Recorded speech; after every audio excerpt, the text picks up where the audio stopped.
నాటికి సాగులో లేకుండా సాగులో మేముంటే ఈయనకి పాస్బుక్లు ఎలా చేశారు?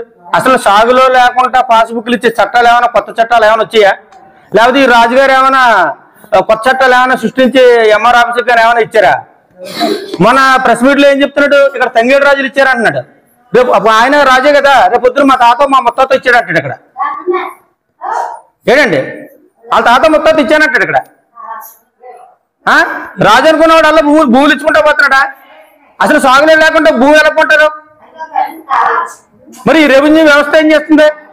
సాగులో రైతులుంటే రాత్రి ఎంఆర్ ఆఫీస్ లో కూర్చొని పాస్బుక్ ఎలాగ ఇచ్చారు? ఆయన మాతో కూర్చొని మాట్లాడేటి? ఆయన కూర్చోవాలంటే మేము ఇప్పుడు అది ఎప్పుడైనా చెప్తున్నాం, కలెక్టర్ గారి దగ్గర కూర్చుంటున్నాం, లేదంటే ఆర్టీఓ గారి దగ్గర కూర్చున్నాం.